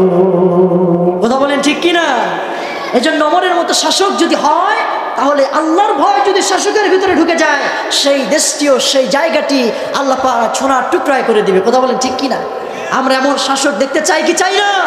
প্রিয় ভাইয়ের, এই দায়িত্ব আপনাদের দিয়ে গেলাম। আমরা ইসলামের পক্ষে, জোরে বলেন ইসলামের পক্ষে। আসুন, আল্লাহর ভয় 2 নম্বর, 3 নম্বর ন্যায় প্রতিষ্ঠা করতে হবে, এবং 4 নম্বর হলো আমাদের দ্বীনের সঠিক ইলম আমরা অর্জন করব। জোরে বলি ইনশাআল্লাহ। আমি স্বল্প আমি সংক্ষিপ্ত করার চেষ্টা করছি। আমরা দ্বীনের সঠিক ইলম আমরা অর্জন করব। ইলমের প্রধান দিকটা হলো আল কোরআন। কথা বলেন ঠিক কিনা? আমরা আজকে দেখেছি এই কোরআন বাদ দিয়ে আমার সমাজে কিছু মানুষ আছে, তারা অন্য কিতাব নিয়ে বসে থাকে। কথা বলেন ঠিক কিনা? প্রিয় ভাইরা, শরীয়তের দলিল 4টি, কোরআন, হাদিস, ইজমা, কিয়াস। আমি এদিকে যাচ্ছি না, আমি বুঝাচ্ছি যে আমরা সঠিক ইলম অর্জন করার মাধ্যমে রবকে চিনব। আমরা আগে ধরবো কোরআন। জোরে বলেন কি? কোরআন যদি না চিনেন, হাদিস হলো কোরআনের জীবন্ত ব্যাখ্যা। আপনি যদি মূল জিনিস না জানেন, আপনি কি ব্যাখ্যা বুঝবেন ভাই? জোরে বুঝবেন? এই জন্য কোরআন ধরবো। আমরা চাই কোরআনের আইন দিয়ে আমরা কোরআন পড়বো, কোরআন বুঝবো, এবং কোরআন দিয়ে দেশ পরিচালনা করবো ইনশাআল্লাহ। আল্লাহ যেন সহজ করে দেয়, বলে আল্লাহুম্মা আমিন। তাহলে আমরা সেই দ্বীনের সঠিক ইলম আমরা অর্জন করবো। এটা হলো 4 নম্বর। 5 নম্বর, আখিরাতের প্রস্তুতি হলো আমরা অধিক সংখ্যক নেক আমল করবো। যারা বলেন কি করবো? নেক আমল করবো। আমরা দেখেছি হযরতে ফাতেমা রাদিয়াল্লাহু তাআলা আনহার ব্যাপারেও বলা হয়েছে, হযরতে আলী রাদিয়াল্লাহু তাআলা আনহু যখন তিনি যখন আবু যর গিফারিকে দায়িত্ব দিলেন কবর খননের জন্য। মা বোনের এখানে আছে না নাই? আমাদের যে আমল প্রয়োজন, অটলব উদ্দেশ্য নয়, আমাদের অনেক আমল করতে হবে। কারণ হযরতে ফাতেমার ব্যাপারে যখন আবু যর গিফারি কবর খনন করছিলেন, এমন সময় আমাদের বিশ্বনবীজির কলিজার টুকরা হযরতে ফাতেমা রাদিয়াল্লাহু তাআলা আনহা, তিনি যখন নিজের পানি নিজেই গরম করলেন, নিজের গোসল সমাপ্ত করে তিনি যখন সেই ইন্তেকাল করলেন, এমন সময় আবু যর গিফারিকে হযরত আলী রাদিয়াল্লাহু তাআলা দায়িত্ব দিলেন। আবু যর গিফারি কবর খনন করছেন। এমন সময় আবু যর গিফারি কবর খনন করতে করতে বিশ্বনবীজির মেয়ের সম্পর্কে এমন আবেগে আপ্লুত হয়ে গেলেন, তার আবেগ ধরে রাখতে না পেরে কবরের কাছে প্রশ্ন করলেন, কবর রে, ও কবর, আজকে তোমার ভিতরে এমন একটা মহিলাকে রাখছে, যেই মহিলা হলো এমন একটি মহিলা, যেই মহিলার স্বামী হলো এই পৃথিবীর সকল কাফেরদের জন্য আসাদুল্লাহিল গালিব। আল্লাহ পাক বাঘ বানিয়ে প্রেরণ করেছে। আলী রাদিয়াল্লাহু তাআলা আনহুর স্ত্রী তোমাকে, তো এই আলীর স্ত্রীকে তোমার ভিতরে আজকে কবরে রাখবো। খবরদার তার সঙ্গে যেন কোনো কোরাচরণ না হয়, কোনো বেয়াদবি না হয়ে যায়। আবু যর গিফারি তিনি আরো বললেন, কবরে আজকে তোমার ভিতরে এমন একটি মহিলাকে রাখছি, যেই মহিলা হলো সাধারণ কোনো মহিলা নয়, যেই মহিলার দুটি সন্তান আছে, জান্নাতে পুরুষদের সর্দার হবেন ইমাম হাসাইন আর হুসাইন। তার মাকে তোমার ভিতরে রাখছে, খবরদার তার সঙ্গে কোনো বেয়াদবি করবা না। আবেগে আপ্লুত হয়ে আবু জার গেফারি বললেন, কবরে ও কবর, আমার একটা মহিলাকে তোমার ভিতরে রাখছি, যেই মহিলাকে আল্লাহ রাব্বুল আলামিন জান্নাতি মহিলাদের সর্দার বা সর্দারিনী বানাবেন তিনি হলেন হযরত ফাতেমা রাদিয়াল্লাহু তাআলা আনহা। খবরদার তার সঙ্গে যেন কোনো বেয়াদবি করবে না। এমন সময় আবু জার গেফারি শেষ যেই কথাটি বললেন, সেই কথা হলো, কবরে তোমার ভিতরে এমন একটা মহিলাকে আমি রাখছি, যেই মহিলা হলো সাধারণ কোনো মহিলা নয়, যেই মহিলার বিষয়ে যেই নবীজি চন্দ্রকে ইশারা করলে চন্দ্র দ্বিখণ্ডিত হয়ে যায়। বিশ্ব নবীজি বলেছে, আমাকে যে ফাতেমাকে কষ্ট দিল সে যেন আমাকে কষ্ট দিল। এই ফাতেমা বিশ্ব নবীর কলিজার টুকরাকে তোমার ভিতরে রাখছি, খবরদার তার সঙ্গে যেন কোনো আচরণ যেন না হয়, কোনো বেয়াদবি না হয়। এমন সময় হযরত আবু জার গেফারির এই কথাগুলি শোনার পরে কবর থেকে আওয়াজ ভেসে আসে, ও আবু জার গেফারি, তুমি শুনে নাও, ইসলাম কবুল করতে পারো ঠিক আছে, কিন্তু এই কবর এমন একটি জায়গা, কারো সুপারিশ কখনো গ্রহণ করা হবে না। মৃত্যুর পর থেকে শুরু হয়ে যাবে রিমান্ডকাল, এমন একটি জায়গা, যদি আমল ভালো হয় আবু জার গেফারি, কবর আমি তার সঙ্গে ভালো আচরণ করব, ভদ্র আচরণ করব, আমি তার সঙ্গে জান্নাতের বাগান হয়ে যাব। আর যদি কবর যদি আমল ভালো না হয়, আমি কবর দুদিকের মাটি এমন ভাবে চাপ দেব, ডান দিকের হাড়গুলি বাম দিকে চলে যাবে, বাম দিকের হাড়গুলি ডান দিকে চলে যাবে। কবর হচ্ছে রিমান্ডকাল। এই জন্য কবর থেকে যদি বাঁচতে চান, আমল করার দরকার আছে না নাই? আছে না নাই? এই জন্য আমরা বেশি বেশি নেক আমল করবো, আল্লাহ যেন সহজ করে দেয়, বলি আমিন। আর বলে আমিন। আমার আলোচনার টপিক হলো, আমরা আখিরাতে যেতে চাই। আমরা একটি স্টুডেন্ট যখন পরীক্ষার হলে যায়, কিছু প্রিপারেশনের দরকার আছে, ঠিক কিনা? এ দুনিয়া শেষ নয়, এই বিশ্ব পরিস্থিতির একটা পরিসমাপ্তি ঘটে যাবে। সুতরাং আমরা আখিরাতে যেতে চাই, আমাদের আখিরাতের প্রস্তুতি শুরু। আমাদের 13টি কাজ, যারা বলেন কয়টি? আলোচনা বলেন কয়টি? 13টি কাজ। তার মধ্যে 5 নম্বর, আমরা অধিক সংখ্যক নেক আমল করব, এবং 6 নম্বর হলো আমরা ধৈর্যশীল হব। আমরা কি হব জোরে বলেন? আমরা ধৈর্যশীল হব। আমরা কি হব জোরে বলেন? আমরা ধৈর্যশীল হব। কেন? আল্লাহ পাক আমাদের পরীক্ষা করবেন 5টি জিনিস দিয়ে। জোরে বলেন কয়টি? অনেক কথা আমি সংক্ষিপ্ত নিয়ে শর্ট করে নিয়ে আসছি। আমাদেরকে আল্লাহ রাব্বুল আলামিন অনেক ধৈর্যশীল হতে হবে। কারণ হলো রাব্বুল আলামিন কোরআনে কারীমে বলেছেন, সূরা বাকারার ভিতরে বলেছেন, ওয়ালা নাবলুওয়ান্নাকুম বিশাইইম মিনাল খাউফি ওয়াল জুই ওয়া নাকসিম মিনাল আমওয়ালি ওয়াল আনফুসি ওয়াস সামারাত ওয়া বাশশিরিস সাবিরিন। জোরে বলেন আল্লাহু আকবার। আর জোরে বলেন আল্লাহু আকবার। আল্লাহ পাক বললেন, ওয়ালা নাবলুওয়ান্নাকুম বিশাইইম মিনাল খাউফ, মুমিনদেরকে 5টি পরীক্ষা করা হবে। 1 নম্বর হলো ভয় দেখানো হবে, ওয়াল জুই, তাদেরকে ক্ষুধা দেওয়া হবে, ওয়া নাকসিম মিনাল আমওয়াল, তাদের ধন সম্পদ দিয়ে পরীক্ষা করা হবে, ওয়াল আনফুস, এবং জীবন দিয়ে পরীক্ষা করা হবে। নাম্বার 5 হলো তাদেরকে আনফুসি ওয়াস সামারাত, যে আল্লাহ পাক আমাদের জীবিকা আহরণের জন্য ফল ফসল দিয়েছে, এর ক্ষতি করে আল্লাহ রাব্বুল আলামিন আমাদের পরীক্ষা করবেন। কিন্তু আমরা যে ইমানদার হই, আমরা আল্লাহর প্রতি সবর ধারণ করব। কথা বলেন ঠিক কিনা? সকল বিপদে, সকল মুসিবতে একমাত্র মুমিনরা আল্লাহর প্রতি ইস্তেকামত থাকবে, মুমিনরা সবর ধারণ করবে আল্লাহর প্রতি। জোরে বলেন সুবহানাল্লাহ। এজন্য আমরা আল্লাহর প্রতি ধৈর্য ধারণ করবো ইনশাআল্লাহ। 6 নম্বর যে কাজ করব, আল্লাহর উপর ভরসা রাখবো। জোরে বলেন কার উপরে? বিপদে মুসিবতে ভরসা রাখবো কার উপরে? আরো জোরে বলেন কার উপরে? আল্লাহ যেন সহজ করে বলে আমিন। নাম্বার 8 হলো, আমরা দুনিয়ার ভোগবিলাসী এবং নিমগ্নতা থেকে আমরা আখিরাতকে প্রাধান্য দিব। আমরা আখিরাতকে বেশি টার্গেট বানাবো। যেন বলি সুবহানাল্লাহ। আমরা 9 নম্বর যে কাজ করব, সেটি হলো নিজেকে এবং পরিবারকে জাহান্নাম থেকে বাঁচানোর একটা প্ল্যান করব। যারা বলি ইনশাআল্লাহ। কারণ আল্লাহ পাক বলেছেন, ইয়া আইয়ুহাল্লাযিনা আমানু কু আনফুসাকুম ওয়া আহলিকুম নার। আল্লাহ পাক বলেছেন, হে বিশ্বাসীগণ, তুমি জাহান্নামের সেই অগ্নি থেকে বাঁচো, এবং শুধু তুমি বাঁচলে হবে না, তোমার আহাল পরিবারদেরকেও জাহান্নাম থেকে বাঁচানোর দরকার আমাদের আছে না নাই? যারা বলে আছে না নাই? এই জন্য আমরা চেষ্টা করব, আমরা পরিবারকে জাহান্নামের আগুন থেকে বাঁচাবো। নাম্বার 10, আমরা বেশি বেশি তাওবা করবো। যারা বলেন কি করব? আমাদের রাতে গুনাহ, দিনে গুনাহ, সব সময় আমাদের গুনাহ আছে না নাই? এই জন্য মাপ চাবো কার কাছে? আরো যারা কার কাছে? আমরা তাওবা করব। তাওবা মানে ফিরে আসা। আমরা কি করব? তওবা কবুলের শর্ত আছে, আমি দীর্ঘায়িত করব না, অনেক শর্ত আছে। তার মধ্যে নিজের ভুলের কথাগুলি আপনাদের স্বীকারোক্তি দিতে হবে এবং আল্লাহকে হাজির নাজির বলে আপনাকে স্মরণ করে গুনাহ মাফের নিয়তে এবং যেই অপরাধটি করেছেন আর কখনো করবেন না, ফিরে আসতে হবে দিনের পথে, সঠিক পথে, এটা তওবা করতে হবে। আমরা বেশি বেশি তওবা করব কার কাছে? জোরে বলেন কার কাছে? আল্লাহর কাছে। এবং 11 নম্বর হলো আমরা আল্লাহর পথে বেশি বেশি ব্যয় করব। জোরে বলেন কি করব? আল্লাহ পাক সূরা কোরআন খুললেই যেটা পাওয়া যায় ইমানদারদের বৈশিষ্ট্য, সেটাই আল্লাহ পাক বলেছে, ওয়ামিম্মা রাযাকনাহুম ইউনফিকুন, আমি তোমাদেরকে জীবিকা হিসেবে যা দিয়েছি আল্লাহর পথে ব্যয় করতে হবে। জোরে বলেন কার পথে? আমরা বেশি বেশি ব্যয় করব। এবং 12 নম্বর হলো আমরা শিরিকের যত শিরিক যেই কাজগুলি করলে, কর্মকাণ্ড করলে আমাদের শিরিক হয়, সেই কাজগুলি আমরা পরিহার করবো ইনশাআল্লাহ। এই টপিকে আমি বলতে চাই, যেই কাজ করলে শিরিক হবে এই কাজ থেকে আমরা বিরত থাকতে চাই। কারা কারা দু হাত তুলি? আমরা চাই কি চাই না? তাহলে যুবক ভাইরা আজকে শপথ করতে হবে, আগামীকাল 31শে ডিসেম্বর আমরা 31st নাইট নামে সেই অপসংস্কৃতি বৈদেশিকদের কালচার আমরা মুসলমান পালন করতে চাই না। কথা বলেন ঠিক কিনা? আমরা নিয়ত করব, আমরা সকলেই বলি ইয়া আল্লাহ 31শে ডিসেম্বর 31st নাইট নামে যে অপসংস্কৃতি বাংলার জমিনে আসে আমরা তার নিকটে যাব না, বলি ইনশাআল্লাহ। আল্লাহ যেন আমাদের এই আমলটি করার তৌফিক দেয়, বলি আমিন। আজকে সবচেয়ে ভালো লাগছে যে আমাদের দেশের স্বরাষ্ট্র মন্ত্রণালয় আইন শৃঙ্খলা বিভাগ থেকে আমাদের নোটিশ এসেছে। আসলে আমরা হুজুররা যতই যুবকদেরকে বলি ভালো ভালো কথা, ভাই এই কাজ করা যাবে না, তারা কিন্তু আমাদের কথা বলা পর্যন্তই শেষ, আমল কেউ করে না। কথা বলেন ঠিক কিনা? কিন্তু আজকে সকালে যখন শহরে এসেছি, যুবকদের মধ্যে একটা আনাগুনা যে এত টাকা করে তারা একটা সমিতি করে, প্রতি মাসে তারা একটা টাকা রাখে, এই টাকা দিয়ে 31st নাইটে তারা উদযাপন করে। কিন্তু যুবকরা দেখলাম কানাকানি কথা বলতেছে, 31st নাইট কিন্তু পালন করা যাবে না, কারণ স্বরাষ্ট্র মন্ত্রণালয় থেকে আইন পাস হয়েছে যদি 6টার পরে 31শে ডিসেম্বরে কোনো বক্স বাজে, কোনো নাইট ক্লাবে নাচ হয়, কোনো কনসার্ট হয়, সেখানে আক্রমণ করতে পারে প্রশাসন, ঠিক কি না?